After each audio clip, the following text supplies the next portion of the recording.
So I have a couple news stories to bring to you today in regards to some major third-party games coming to Nintendo Switch 2, ones that you guys are likely extremely excited for, and some insight behind the development of these games, how hard it is to make games for Switch 2, and more. And also, we got to look at a very interesting scalping situation going on right now that, I got to be honest, doesn't make a whole lot of sense and shows scalpers have learned absolutely nothing from the Nintendo Switch 2 situation. Now, before we dive in, I just want to remind you, we do have a couple giveaways going on. We're giving away a few copies of Mario Galaxy 1 and 2. You can enter in a link down in the pinned comment or the description. We're also giving away 5 copies of Kirby Air Riders. Again, a separate link down in the pinned comment or description. Enter for that as well. The Mario Galaxy 1 plus 2 one, I think, ends on Monday. So still some time to get that in. All right, let's go ahead and get to this first developer interview we have. This one is dealing with Resident Evil Requiem and just Resident Evil in general. A really nice interview by Video Game Chronicle, and there's some fascinating things in here about what it's like bringing these games to Switch 2. So, Requiem is going to be the first mainline Resident Evil entry to release day one on Nintendo platforms in decades. Why has it taken so long to return to Nintendo platforms with that much commitment? MK, although we have released ports of games to Nintendo platforms over the years, as you said, this is a bit more all in on being day one on Switch 2. And that's simply because when we got the Switch 2 hardware, we were surprised in a good way about how smooth the process was for us to bring the existing development version of the game to that platform. It just made sense that we felt we didn't need to wait for this one or do a separate project after the main game. We could just bring the main game to this hardware immediately. So I was going to ask how the RE engine has scaled to Switch 2, but it sounds like it went more smoothly than you expected. KN, well, the game was already being made in kind of a highly scalable way, so it wasn't that difficult for the console platforms and also high-end PCs with path tracing and that kind of thing. So adding the Switch 2 in the mix was just a case of somewhere else to scale it to rather than a particularly massive challenge. So, has it always been a technical mismatch with past Nintendo platforms? I'm interested to know whether Capcom sees Resident Evil as a good fit for the Nintendo audience. Is Requiem more of a test or a starting gun for the series on Switch 2? MK says nothing is set in stone for the future of the series, but we always have in our mind that we want to bring games in the Resident Evil series to as many players as we can, and we'll factor that into any future decisions about hardware platforms. All right, next up here is one of the big topics at the moment around Switch 2 are the game keycards. As a team making one of the most technically intense Switch 2 games so far, is data streaming an issue when you're putting a game onto a card, as some other developers have suggested? Basically, are game key cards a developer consideration or a publishing one? KN says it's not a development decision for us, it's more of a sales strategy decision. Capcom actively adds new technical features to its Resident Evil engine with each title, in theory benefiting future games. So could the groundwork putting Requiem on Switch 2 in theory benefit future titles? KN says, I don't know yet because we're still making it. But it's true that that's how we work. Our original Village prototype taught us things that we needed to do for Requiem, and putting out Kinitsugami Path of the Goddess on Switch 2 allowed us to bring know-how from that project onto this one. When we release and finish Requiem, we will then pass forward the learnings and know-how from this game, but we're not quite there yet. MK says there's a team dedicated to the RE engine and cross-project idea sharing, so they do that work for us. If in the process of development we learned something, they could take that straight away. It's a very efficient process. All right, next question says, what can you tell me about the decision to release RE7, Village, and Requiem all at the same time? Was that the thinking behind that decision rather than staggering those releases? MK says, actually, Village was the game we first prototyped and tried out on Switch 2 hardware when we first got the kit. We had cloud versions originally for Resident Evil 7 that ran on the first Nintendo Switch, so we had a bit of a baseline for the hardware itself, its predecessor at least, and Village running natively on Switch 2 was such a smooth process that we thought, oh, well, we could look at Requiem as well. That, as we said, went smoothly. So we had 2 of the 3 kind of working at that point, and we were like, well, let's go with the whole hog and add in 7. It just made sense to us to release them all at the same time when Requiem comes out. So in that one go, you go from not having these games on Switch 2 to, if someone is a new player and they want to check out the 3 most recent games in the series, they can jump right in. You can go from the new game or start at 7 and go through to 9. So yeah, they go on to ask some other questions obviously related to Resident Evil, but that's kind of the stuff that we had to focus on there for Nintendo Switch 2. Obviously, I'm very thankful these games are coming over, and I think the biggest takeaway here is, yeah, of course, the game keycard decision for them was a publishing one, not a technical one. They're just talking about them, of course. They can't speak for others. But what I think is so fascinating is when they were just trying to get Village to run on the system, that testing went so well, they're like, well, geez, why aren't we doing Requiem as well then? And heck, if we're going to do that, why not toss 7 in the mix? I think that just shows how easy of a time Capcom has had working with Nintendo Switch 2. And of course, things are only going to get better moving forward the more and more they work with that hardware. They talked about it themselves. The things they're learning now, they're going to pass to devs for the next project, and then they're going to learn new things, and they'll pass that to the next. And before you know it, they'll be experts at making games on Switch 2. Now, that's not the only major game coming to Nintendo Switch 2 next year. Of course, we know about Final Fantasy VII and all the confirmations of Rebirth and all that coming. So an interview was done for that, and well, let's head on over to RPG Site. So, can you comment on whether work began to bring Final Fantasy VII Remake integrated to Xbox and Nintendo Switch 2? So, Naoki says, in terms of releasing on Xbox, this was decided at the same time our company's direction or overall philosophy of approaching multi-platform releases was decided. As for Switch 2, later on it was when Nintendo was sharing details on the specs of their hardware with us, it came to us that perhaps Final Fantasy VII Remake Integrate can be released and optimized for Switch 2.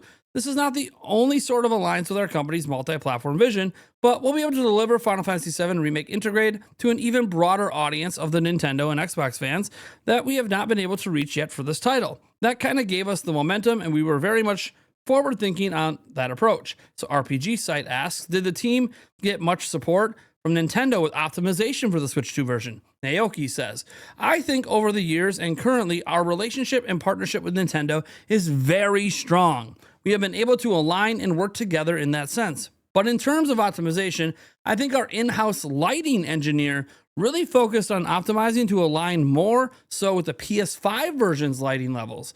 That's something I feel was great that we were able to accomplish within our team. Next up, RPG Site goes on to say, when I played Final Fantasy VII Remake in 2020 on PS4, it was very good.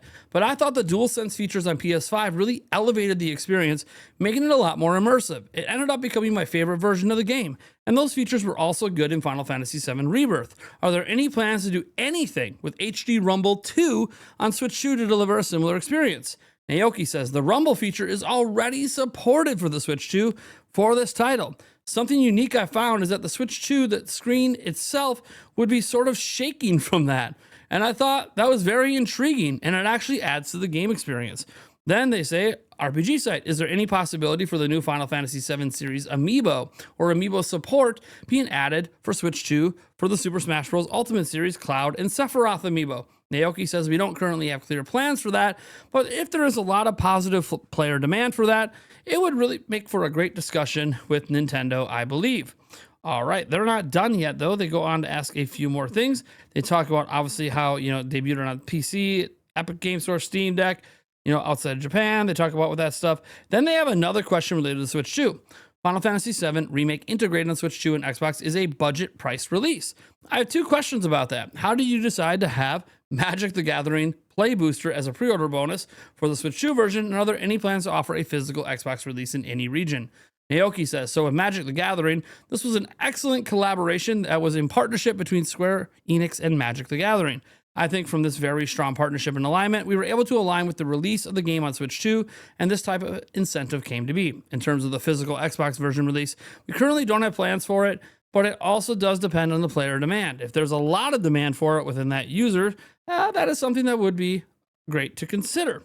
So that's kind of where things sort of end with the Switch 2 related questions. Again, they go on to talk about some other stuff, including how do you like your coffee? But again, it just kind of goes to show that, they really wanted to have like that PlayStation 5 lighting over, and their lighting engineer was able to make that happen. It just sounds like Nintendo Switch 2 seems very, very, very easy to work with.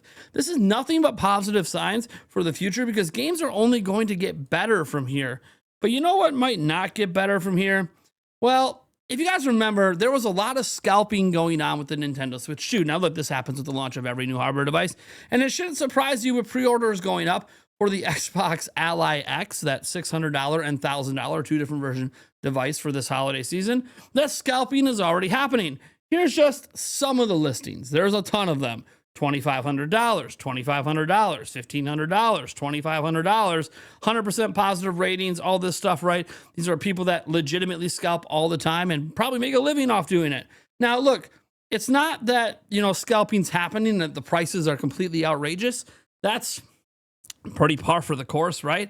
But how about the fact that all of this is happening when you can still pre-order an Xbox Ally X? Yeah, I'm right here on BestBuy.com. I can still pre-order both versions right now. In fact, I've actually seen multiple retailers where I can still pre-order this system for MSRP. So I ask, why the hell are there even listings on eBay right now when you can do this? I don't get it. It's like scalpers haven't learned anything. They failed at being able to scalp the Switch 2, right? They were not able to make any profit. In fact, there are scalpers that have had listings up for so long for Switch 2, they're now starting to ask for less than MSRP, accepting a loss just so they can get most of their money back for that purchase. I hope people still don't do that and still just go buy for MSRP, because screw the scalpers, make them lose their money. That being said, I find it hilarious that we're seeing these outrageous prices for Xbox Ally X all over eBay, and yet you literally can still pre-order it right now for MSRP.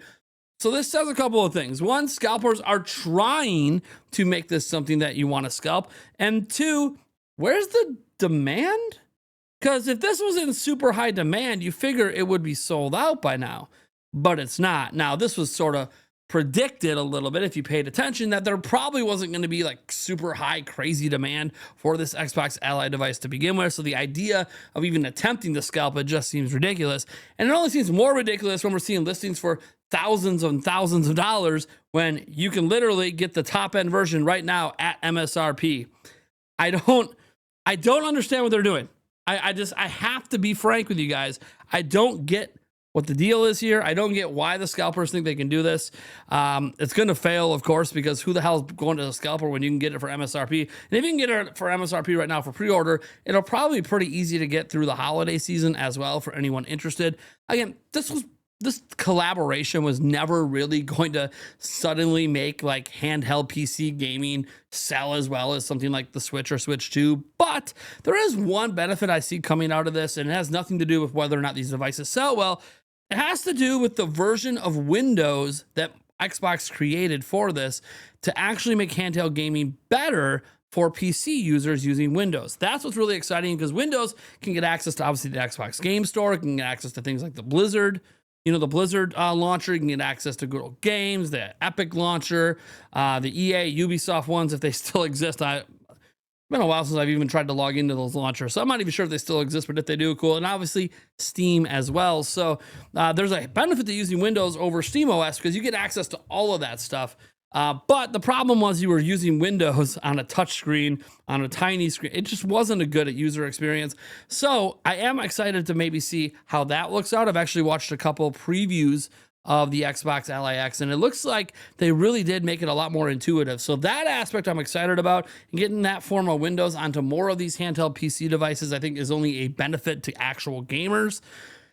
That being said, I don't know what scalpers are doing, man. They really just think any device that releases is going to be high demand and they're going to be able to make money. And look, they couldn't pull it off with Switch 2, and that's because Nintendo oversupplied the market, and they're not pulling it off so far with the Xbox Ally X because demand is probably not very high for these products, and they only reach a really small niche market. It really kind of feels like if you want one of these, they're going to be pretty easy to get, and that's not a bad thing. It's just this is the market that they're coming into. They're coming into a handheld PC market that, even with Steam Deck, is not very large. It's like 6-7 million players.